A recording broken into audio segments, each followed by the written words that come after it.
Maimun bin Mahran, seorang yang soleh ini luar biasa. Di saat itu masih berlaku perbudakan. Waktu jam makan, di meja makan selalu hidangan sudah siap sebelum beliau duduk. Tapi suatu saat beliau sempat duduk lebih dahulu sebelum hidangan disiapkan. Maka beliau menunggu di meja makan.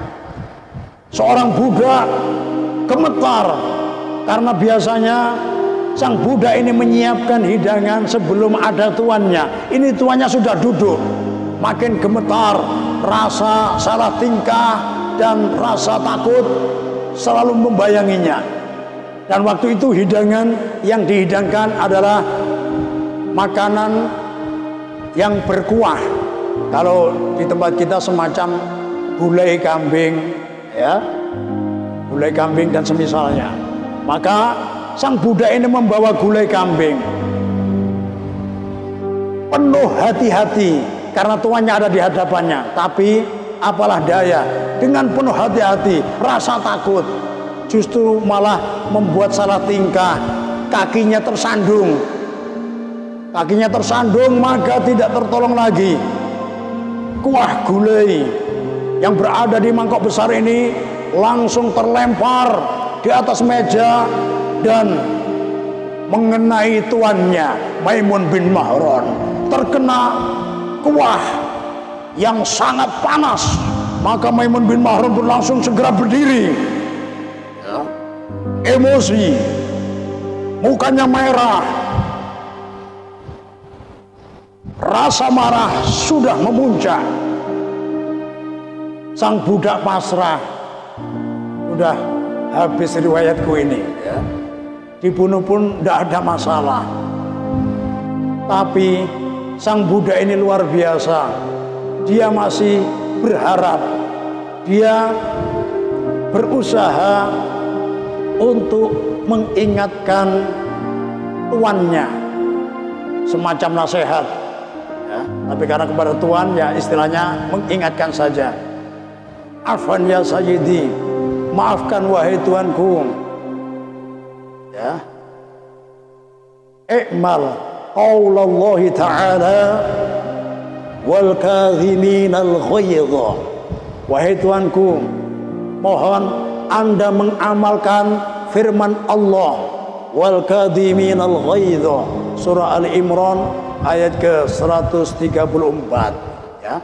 Ayat terakhir dari awal surah. Wasari'u ila maghfiratin min rabbikum wa jannatin arduha as-samawati wal ardu u'iddat lil muttaqin alladziina yunfikuna fis sarra'i wad dharra'i, baru wal kadhiminal ghaidha. Nah, kebetulan ayat sebelumnya ini sudah kita terangkan bulan lalu. Nah, sekarang wal kadhiminal ghaidha, wal kadhimina, dan orang-orang yang menahan al ghaidha, ya, rasa emosi, rasa marah yang sedang memuncak. Wahai tuanku, amalkan ayat ini. Ternyata luar biasa. Sosok ulama salafus saleh Maimun bin Mahran, posisi sedang emosi, posisi berdiri, tinggal meluapkan emosinya saja. Tapi luar biasa, beliau mendengarkan nasihat, tidak melihat dari siapa yang menasehati. Ingat perkataan sahabat Ali bin Abi Thalib karramallahu wajhahu, unzur ma qal wa la tanzur man qal. Lihat apa yang diucapkan, jangan kau lihat siapa yang mengucapkan. Kalau ucapannya baik, apalagi dari Al-Quran, dari hadis, dari kalam ulama-ulama soleh yang ahli ilmu dan ahli ibadah, maka ambillah. Jangan kau lihat orang yang berbicara, sekalipun lebih muda darimu, sekalipun lebih rendah, lebih hina darimu, tapi kalau yang diucapkan baik, ambil. Seperti yang dilakukan oleh Maimun bin Mahran. Ucapan yang baik, sekalipun dari orang yang rendah, seorang budak, tapi tetap diambil. Karena sedang emosi, mengamalkan ayat ini, wal kadhiminal ghaidha, dan orang-orang yang menahan amarahnya. Dengan sekejap tiba-tiba wajah yang tadinya memerah tiba-tiba pelan-pelan reda, merahnya hilang, kembali normal. Emosinya sudah hilang dan dia pun bilang kepada sang Buddha, "Na'am, qad kadhamtu ghaidhi." Ya, wahai budakku, aku sudah menekan amarahku. Aku sudah melawan emosiku. Sudah hilang emosinya. Ternyata sang budanya pintar. Ikmal al-ayah allati ba'daha. Wahai Tuanku, kalau bisa Anda amalkan ayat selanjutnya.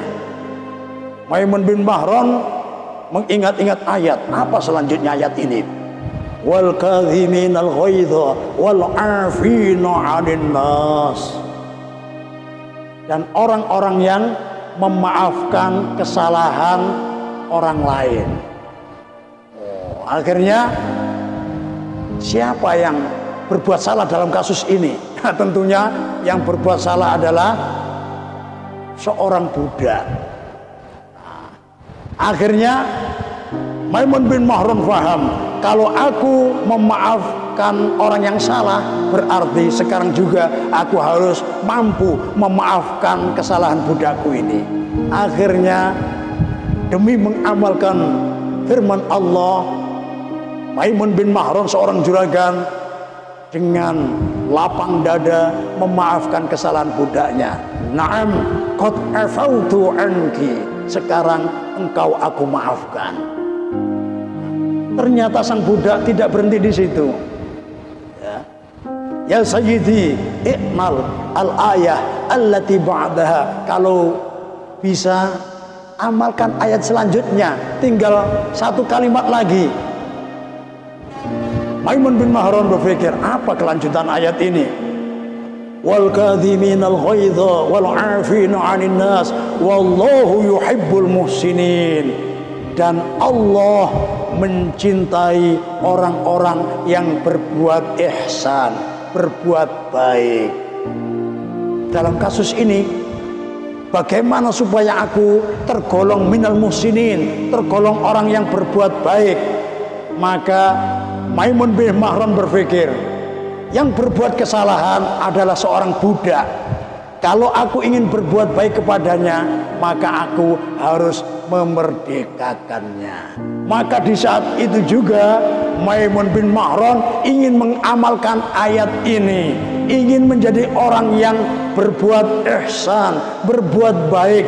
Maka di saat itu juga langsung, na'am qad atattuki liwajhillah, wahai budakku, sekarang juga engkau aku merdekakan karena Allah. Bayangkan, ini bisa masuk juga keistimewaan Al-Quran. Budaknya ini sangat paham Al-Quran, berani mengingatkan dengan ayat Al-Quran. Dan dengan barokah Al-Quran ini, sang budak bisa termerdekakan.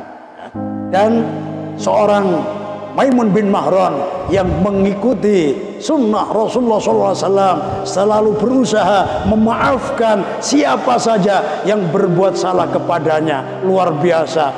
Di saat emosi dia mampu menahan emosinya. Inilah bedanya orang yang punya ilmu sama yang tidak punya ilmu. Ya. Kalau orang yang tidak punya ilmu langsung meluapkan emosinya dengan melakukan hal-hal yang menyakitkan, bahkan ucapan yang menyakitkan orang yang berbuat salah. Tapi kalau orang yang punya ilmu mampu menahannya. Ilmu inilah yang menahan supaya tidak bersikap dengan sikap yang tidak diridhai oleh Allah. Mampu ditahan emosinya. Bahkan di saat itu juga mampu memaafkannya. Bahkan sampai yang lebih dari itu, seorang budak yang membuat kesalahan yang sangat fatal dimerdekakan saat itu pula. Luar biasa. Sifat-sifat inilah yang dicontohkan oleh Rasulullah SAW.